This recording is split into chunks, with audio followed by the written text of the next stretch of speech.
Thank you.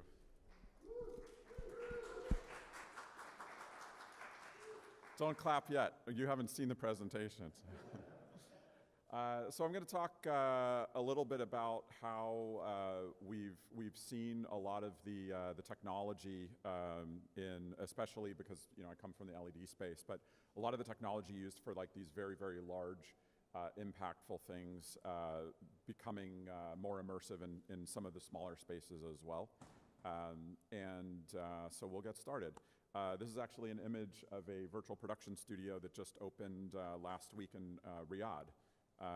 It is the second largest VP stage in the world, and it was used for a symphony orchestra the first day that it opened. So just a note that a lot of these things that are sometimes purpose-built serve other purposes as well. So that'll be a little bit of a common thread here. And a lot of people, I think, that are at this conference, you in the audience, we all work with live events and live pixels constantly. And so things that are very recognizable, for example, are these amazing concert tours. This is Dua Lipa's tour. Eurovision, where many of us who do programming, front of house like this is going to look very recognizable. Broadcast as well has really leaned into a lot of this large immersive technology. This is Fox NFL Sunday, which is actually a floor, walls, and ceiling, all of LED, and it's a 4-camera shoot, which is really interesting because it allows them to cut camera angles like a normal show, but do that naturally in an LED volume. And I can talk for an hour about what was so innovative behind the scenes here, but I won't go into that here. And then a lot of immersive theaters as well. This is the first 8K theater in Macau at an MGM facility, and everything about this is moving. So there's doors and platforms, and not only just the display, but you can actually see that the seats move. So the entire place can reconfigure itself in the matter of under an hour to do something very different. So all of these things we're familiar with within our industry, but we're seeing a lot of shifts in consumer behavior and also things that are available just in the technology market. So one of the things that I like to call out is that display technology is everywhere today, but it's not necessarily shiny and new to see something in Times Square because you've seen that before. And also, a lot of people are constantly looking down at their phones still. So even though you're in this like amazing spectacle, it's not something that is immersive like a concert is, and it's not necessarily the same type of shared experience because you might be there by yourself or you're immersed in something that you're seeing in your phone. And then at the same time, we see a lot of things that are becoming way more affordable in the market to be able to do streaming from a home, right? We see so many influencers doing these things and really putting out like proper broadcast quality using like a few $100s or a couple $1,000s worth of equipment. And I think the important thing here to note is that these things are becoming less and less complex, and they're easy to use for some of these things in the home. So specifically thinking about LED technology, because that's my background, there are some advancements that I'm really excited about. But the first thing I want to touch on is some of the pain points. So we constantly get asked as a company, given our background in the entertainment space, can we bring this technology into immersive experiences in the home, in the office, into museums? And the tech doesn't fit well into these smaller spaces. So we take something like a Eurovision, which is incredibly interactive, and it's beautiful, a stage set, et cetera. But these things can't be brought into kind of, let's say, normal architectural built facilities. They're way too power hungry. They're too bulky. They take up physically too much square footage. And then in the case of going into corporate spaces in the home, once we get into certain resolutions that are acceptable for those spaces, they're locked into 16:9, and that's not good for creative as well. We want to work with arbitrary shapes and sizes. I threw this in here just for fun. because this is probably one of the worst offenders I've ever seen backstage. But this is not uncommon to see, and obviously if you're developing something for a corporate location, absolutely not acceptable. So in the LED space, we're seeing pixel pitches get a lot smaller, meaning we have more resolution, much lower power, and micro LED is becoming very interesting as well because it gives us the ability to have things that are low heat and low power and get thinner for some of these spaces. And so we've invented a new technology that we feel like is a new category that can carry us forward into kind of this next phase of the built environment that's incorporating all of this kind of technology. We call it Ventana, and it is an incredibly thin new tile that can even run on batteries, 15 millimeters, and this thing can go literally anywhere, floors, walls, ceilings, build it into furniture. And this is something that we're really excited about because it's going to be very unique going forward for these built environments. This is very easy to install as well, using a little magnetic grid. And we have another one of these outside as well. So if anybody hasn't stopped by our little table, please do so, and you can walk up and see this as well. I'll just leave this running here. So we want to think about these as actual building materials. They're surfaces. So instead of thinking about like stone or marble or wood, we want to be introducing these things to architects and decorators so that we can take these live experiences that we bring from the entertainment industry, and all of us collectively can kind of merge this into architecture. And I feel very passionate about that because then there's no limit to the creativity in the built space. As I mentioned when I showed off that tile, we care a lot also about efficiency. So one of the things that's an enabling tool to actually make this a surface that can be used in a home or in an office is that it needs to be very bright because you have sunlight. We're not necessarily in a black box theater anymore, right? It needs to be way less power, and it needs to be a lot thinner. So one of the targets actually for developing this product was to make it the same thickness as drywall, because everybody understands how that stack up happens to build a physical wall. And so we wanted to essentially do the same thing, but be an emissive surface. And one of the things that on our side, I'm not going to dive too technically, but there are a lot of electronic components that need to be reinvented in this space in order to go so low power. And so we've been actively developing over the course of a few years to do this. And the first thing that we did for this is we actually made our own driver chip. So people, hopefully most of you know that we build processing and infrastructure for moving pixels around. But in the display itself, there was nothing on the planet that actually allowed us to go as low power as we wanted to. And so we made our own silicon. It's an incredibly small chip. If anybody's curious to see what a chip like this looks like, I have a couple. Happy to pass that around later. But this now unlocks some new opportunities, right? So I'll show a couple references of things that we've done using this type of technology and this way of thinking about integration into some new styles of spaces. So again, just as a reminder, we want to take this emotional human connection of a show like Eurovision, but bring this into the home, the office, and public spaces. And so these are renderings, for example, of things that you could do that would be incredibly immersive in a space with a ceiling, kitchen backsplash, et cetera. And we want to do this in a very unique way by bringing the live entertainment industry into the mix of these types of experiences. This is a welcome center that we built out together with Original Syndicate.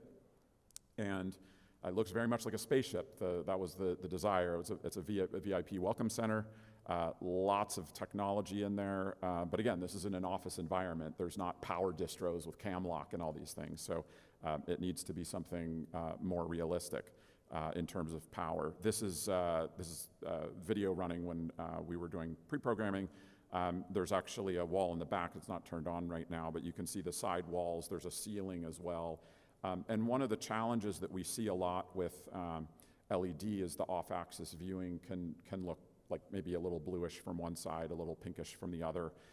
You'll note when I just have this paused on white, white looks white from any angle. And one of the reasons we're able to do that is because as we've designed like a building material, tiles can be installed in any orientation. And so that means that you can install them upside down, you can install them 90 degrees to the right, 90 degrees to the left.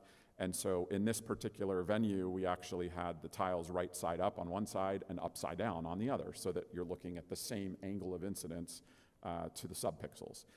And so it's these small details that actually really matter when you're going into the built space, because when we're doing content that has to mimic paint or wood grain or marble at certain moments in time, it needs to be hyper realistic, and color fidelity is actually hypercritical. And so it's interesting that a lot of the color management that's developed out of the cinema, film, and TV space for virtual production is actually carrying through now into architecture. We didn't really quite anticipate that, but it's been kind of a lucky accident. Another great example is combining with physical materials and artwork, so kind of blending the physical and the digital. This was a really interesting project that we did last year. It was a collaboration with an artist named Marco Galota. He does a lot of these drawings of negative shape, and so he works a lot with like thin metals, paper, leather, and these shapes were actually, all these drawings and shapes were fed into an AI data model. We worked together with Columbia University with a professor and a student group there. And the AI basically generated all of the content, but within the parameters of the physical pieces. And so there's a really nice cohesive look. If anybody actually is living in New York, this piece is now permanently installed at a restaurant called Cut. That's part of the Four Seasons on Church Street. Wolfgang Puck saw the piece and loved it and bought it and put it in his restaurant. We're also starting to see these things go into the home. And again, they need to be very thin, they need to be low power, but they become these really impressive pieces, and we're seeing art taking on kind of this new form with digital. I read an article actually last week that I think Matt Ward forwarded me a thing, and it was saying that either 50 or 51% of high net worth art collectors invested in digital art last year. So that shows a pretty interesting trend of people moving in that direction, and so that we feel pretty strong conviction that, again, a lot of what we're doing is gonna translate into the home. Again, another home type of setup. This is two images of a space. This is in London. On the left-hand side, this is all Unreal Engine that was modeled and driving that. This piece actually is going to be in Dubai next week on display. Sundar is going to be there speaking. Thank you for helping there.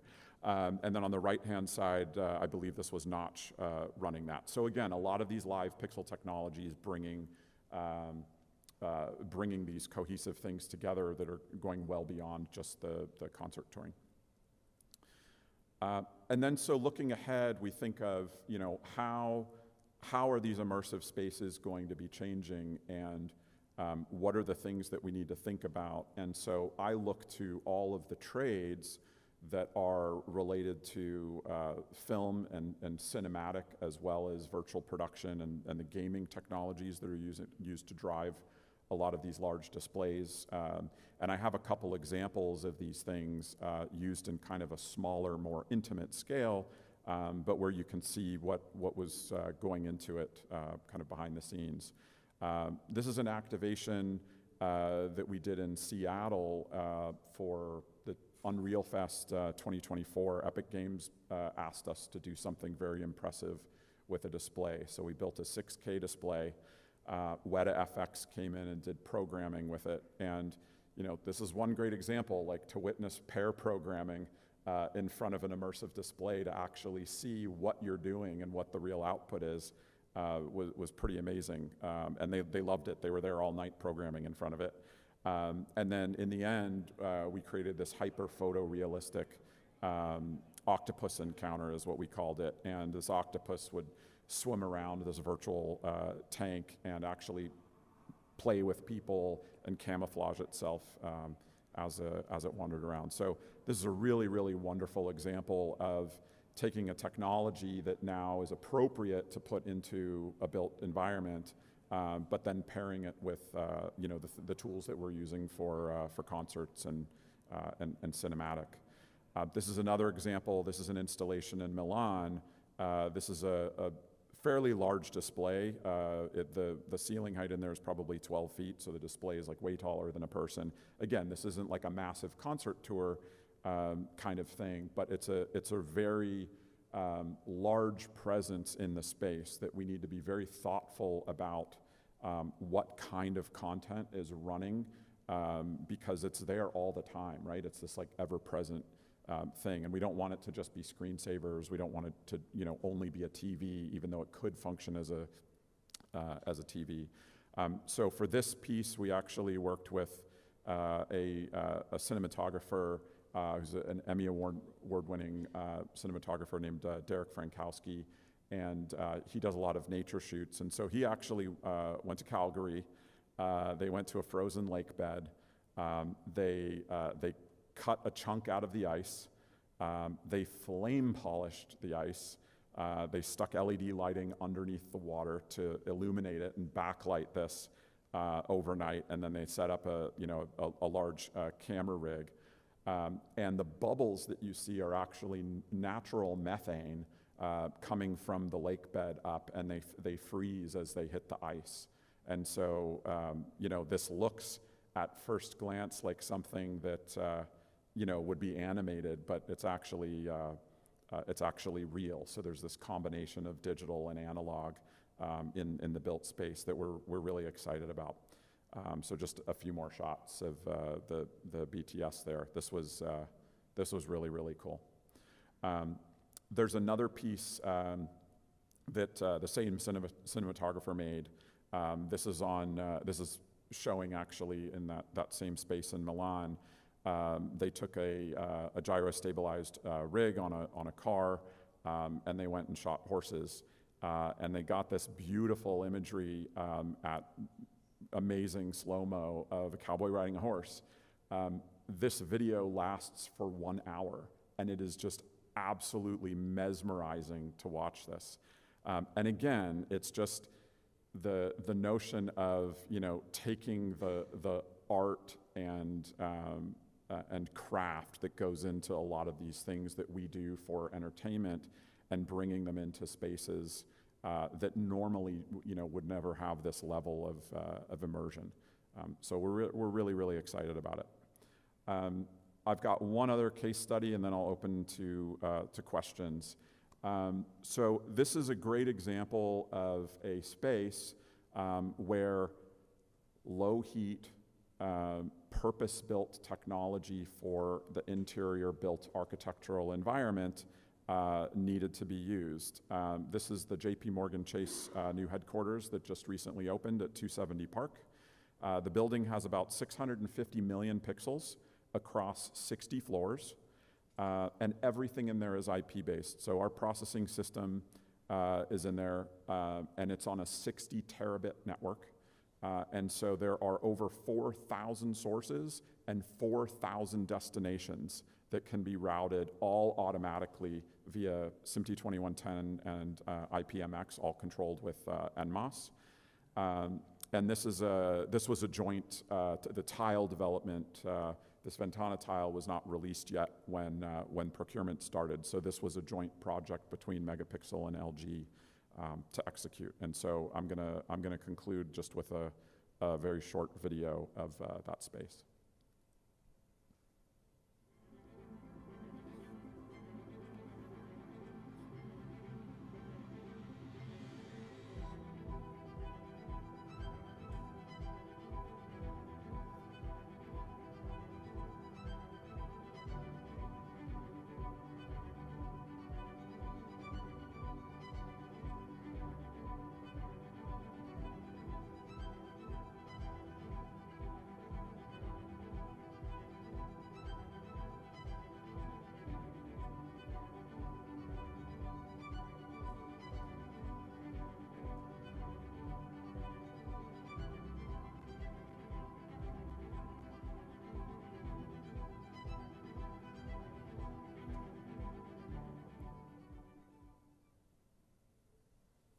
Thank you very much.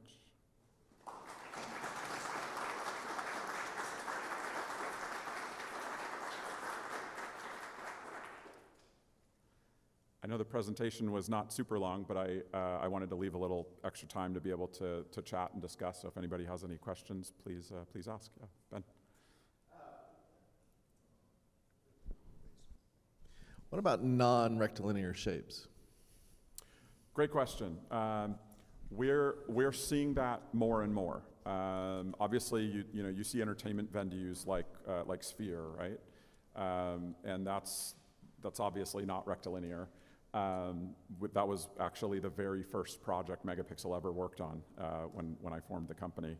There are a lot of capabilities now with the processing, the pixel distribution, and the mapping to be able to do anything from dots, lines, curves, spherical, toroid shapes. So it's all possible.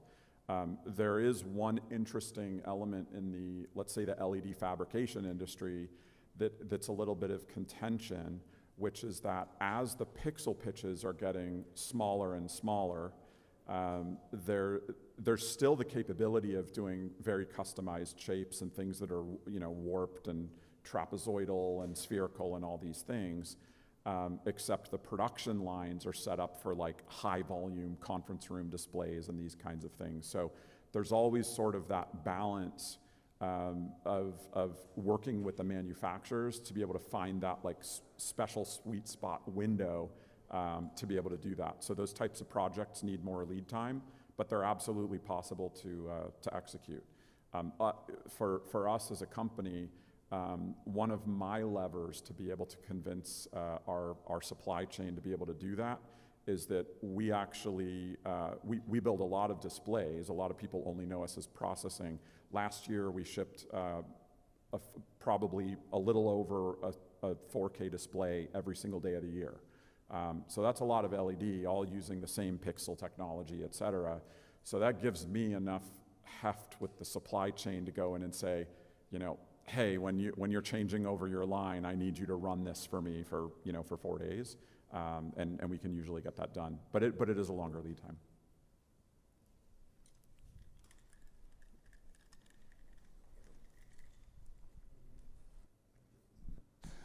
Could you quickly explain the difference between like micro LED, like normal LED that we would see on an LED tile, micro LED, and what the relationships are like with what we see in TVs and things? Like, what defines a micro LED? That's a very great question. Thank you for asking that. So there are, in terms of general LED technology, there are, somebody will hate me for saying there's 2 types of LEDs that we see in the open market today. One is called SMD, which is a surface mount device, and that's probably what's on that's what this display is. And so if you walk up to this display up close, you'll see and actually be able to feel that every pixel is like a little plastic widget that's been molded, and it has RGB components inside of it. And so that's like its own little thing.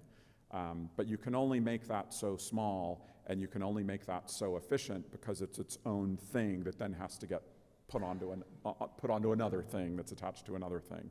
What's really nice about micro LED, and generally for large format, we define that as a subcomponent that's under 100 microns. So that's like really, really small. We're dealing with pixel elements that are smaller than like a piece of pepper. The actual color emitting, light emitting element is directly bonded onto the surface of the product. And so that's skipping the packaging process, it's skipping other wire bonding techniques that might be inside the package. And so it's giving a more direct connection from the driver and the actual like electrical circuit to the light emission. But it's creating a more direct path, and so it's way more efficient. And also the silicon that's used itself is more efficient, and so all of that essentially translates to the ability to make it smaller and to make it more efficient. And definitely for anybody that's interested in seeing like, come look at this versus that, and you'll really understand like the difference in the way that the surface is and the way that the pixels look. In general, the way that we see this advancing is almost, I don't care about resolution anymore, because this resolves so much. You know, if you think about using an iPad, for example, I don't know what the resolution is. Like, it doesn't matter because you can't see the pixels, and you just make something bigger or smaller, right? So it no longer gets into an element of like, is it 4K, is it 8K, is it whatever? It's just, it looks really good and I can't see the pixels. And so, you know, that's kind of the only limit that you need to get to.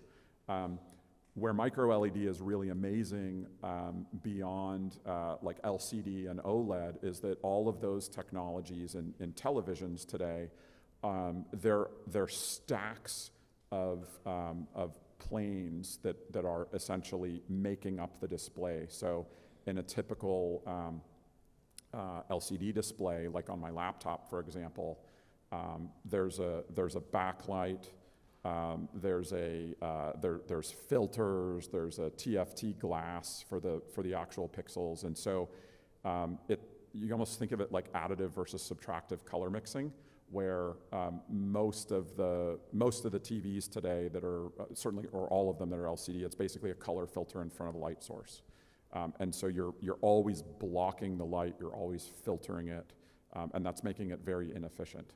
You're probably only seeing about 90% of the energy turned into what you see in an LCD monitor versus micro LED being almost all of the energy coming out as light. That was long-winded, but hopefully some of you followed. And I can go way deeper if anybody wants to geek out on it. Any other questions? Yes?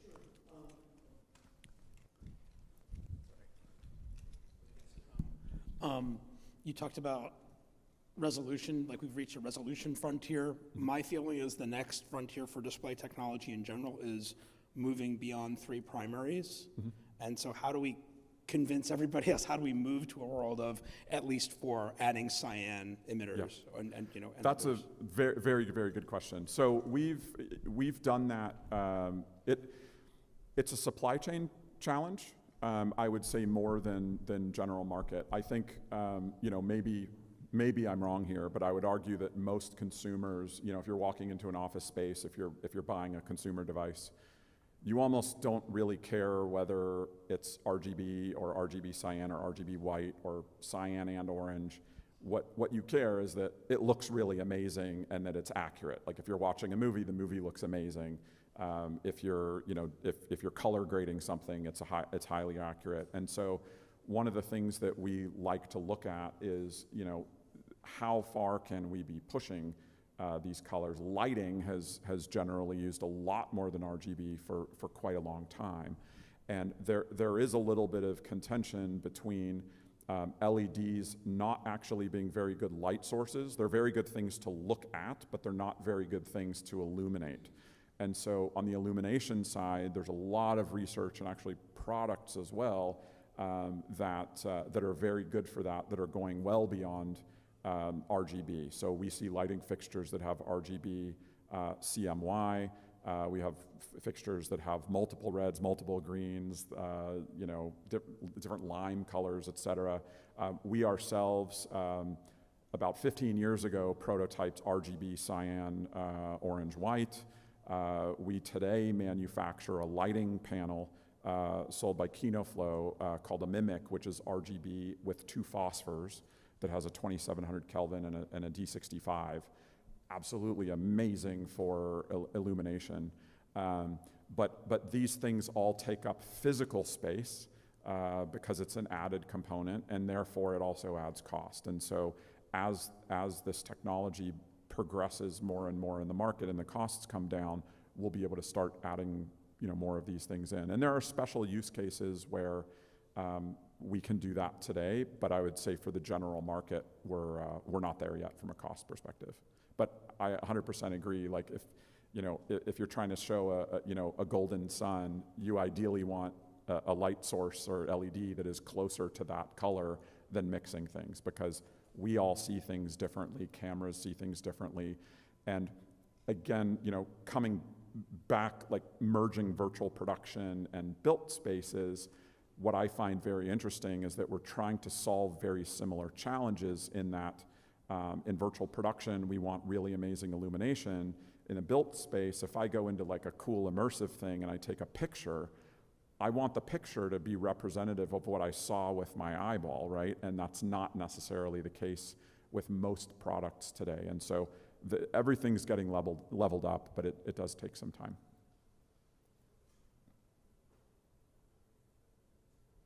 Yes. So one of the big challenges in the built environment is maintenance, right? Yeah. What solutions do you have to maintaining product that is, in a wall or doesn't have that same access that you know I can walk behind the screen and fix it? So, great question. Not to like pitch the product too much, but one of the things that we thought a lot about actually was day 2 for us is actually more important than day 1, right? Because these things need to last for 10 years or 20 years. But it was very interesting hearing yesterday Disney installing something right in 1998 that's just gotten refreshed, right? So these things really need to be maintainable for a long time. So that's one of the approaches that we took with this tile was that one, we wanted to be, of course, front access, but also not just front access. We wanted everything built into the tile that is necessary to drive the tile and feed networking data and power to all of the neighbors so that there is no cabinet anymore, and there's no like GAC and stuff that needs to be behind the screen. So like this tile, for example, all of the video processing is inside of here. So we still have a rack mount unit, which is our normal processor used on live entertainment, but that becomes really just a metadata box. Like that's a place that you can insert HDMI or SMPTE 2110. We interpret all of the color data, but this has actually everything in it. And the way that this installs is all with magnets. Oh, computer went to sleep. All right. This installs with magnets and actually is able to come out of the center of the display without affecting anything else. And so if there's any kind of data problem, power problem, this is all you're taking out. Yeah. Question on the end? One moment.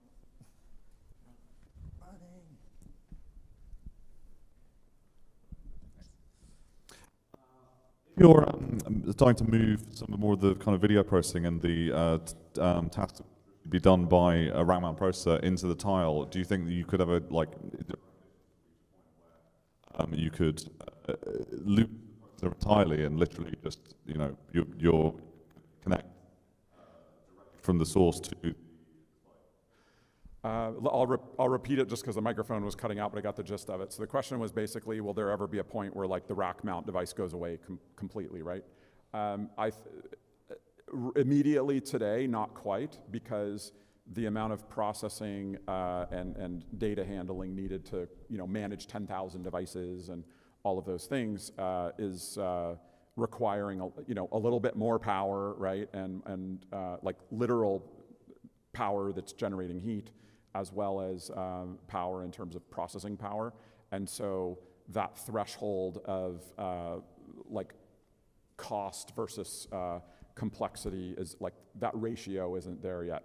But certainly in the future, that's where we see things going. Yeah.